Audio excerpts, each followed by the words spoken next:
I shouldn't have posted this. I remember one of our fans left us a message saying he wanted to see Qin Huang's baby carriage. So we're here today. As a car reviewer, it is interesting to talk about Qin Huang's rider. Damn. Behind me now is the discovery of Qin Huang's bronze chariot and horses that shock the world. First of all, let's follow the process standard of car reviewers. This one has 4 horses pulling the carriage. Why? I'm not sure about this, but according to the records in the memorials, there is a clear regulation that the emperor is the one who drives 6 horses. So we know that there is a museum in Luoyang where the emperor drives 6 horses.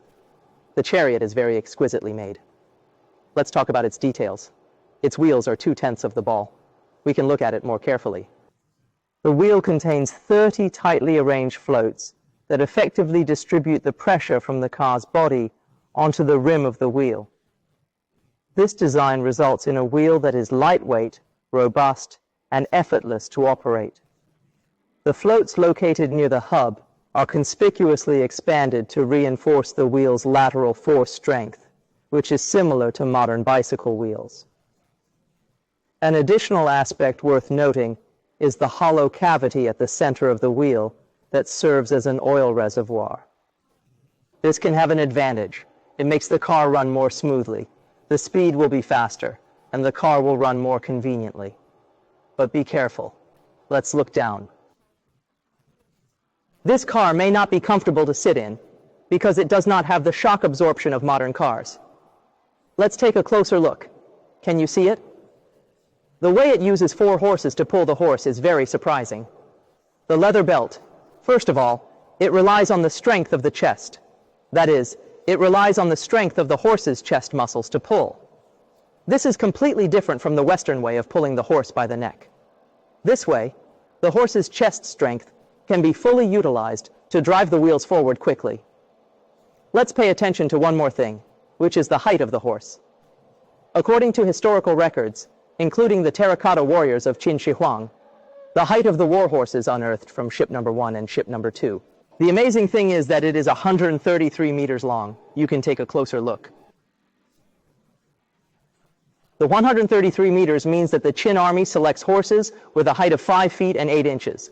This measurement is equivalent to 133 centimeters today. Let's move on to discuss the speed, acceleration, and fuel consumption of the car. Before we do that, let's leave the details of the car aside for now.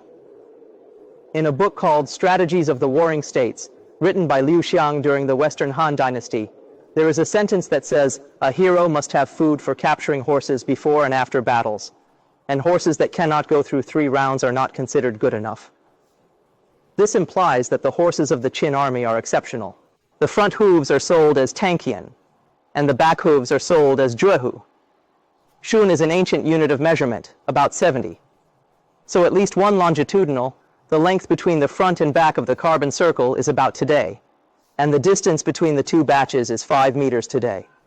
There are so many horses like this that they cannot be counted. Didn't the ancients say that a horse can travel 1,000 miles a day? Let me explain this lie to you. 1 li in history is about 0.470 today.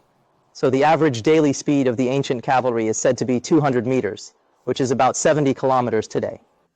The Qin horse's 70 kilometers is a symbol of modern cars, which can only travel 70 kilometers a day. Then let's talk about the fuel consumption of a horse.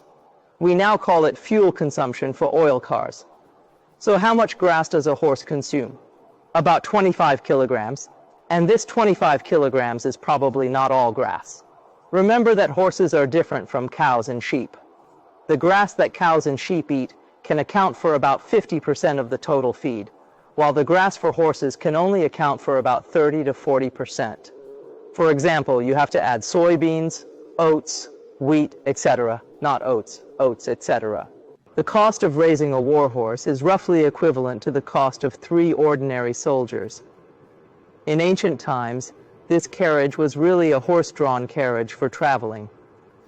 Even if you had a horse-drawn carriage at home, it was not something that ordinary people could afford. The fuel consumption is a bit high. The fuel. That's all I have to say.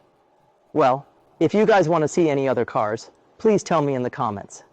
That's all about the traffic code.